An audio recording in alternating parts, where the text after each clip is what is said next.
Kim Chu maraming pasa, matapos mag-perform sa It's Showtime.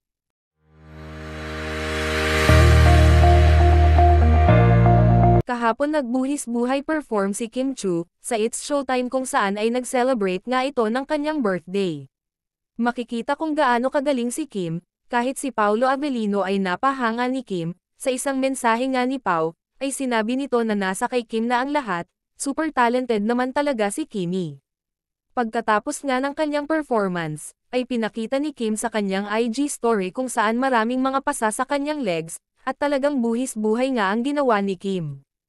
Tila hindi naman ininde ni Kim ang mga pasa niya, nang makita ang kanyang kapatid na isa sa kanyang #1 supporter, at hindi naman magpapahuli ang kanyang bestie na si Bella Padilla, lalong-lalo na sa mga mensahe na pinaabot nito kay Kim. Sa mismong birthday din ni Kim Chu, ay nag-sharing ito ng mga blessings niya sa isa sa kanyang sinusuportahang orphanage. I just want you to know that aside from your Ate Lakam, I will also be here as an ate for you. Anytime. Call me, I'm there. Yes. Mag-OA tayo anytime. Yes! I love it. I Thank love you. Ate Happy Ann. birthday and I wish you all the happiness. Thank you, Ate Ann. Happy birthday. Mahal na mahal kita. Hanggat kaya ko ipaparamdam ko sa iyo yun. Gusto kong maramdaman mo na minamahal ka. Kasi masarap sa pakiramdam yun eh. Gusto kong maramdaman mo yung sarap ng pakiramdam na yun. Ulit. At hindi matatapos na nararamdaman mo yun na minamahal ka. Kasi kamahal-mahal ka at mahal kita talaga. Susuportahan kita lagi.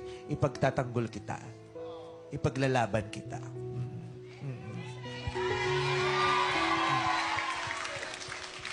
Tsaka, huwag kang magpapatalo sa takot. Normal lang naman na natatakot pero huwag kang magpa-overcome sa takot. Okay? You may not know what the future holds, but of course, for sure you know who holds the future. Kaya hindi ka nila masisira. Kasi protektado ka ng Diyos. Thank you, Ma'am. Salamat. Samantala, sumugod naman si Paolo Avellino sa It's Showtime kung saan nga ay nalaman nito, ang nangyari kay Kim Chu.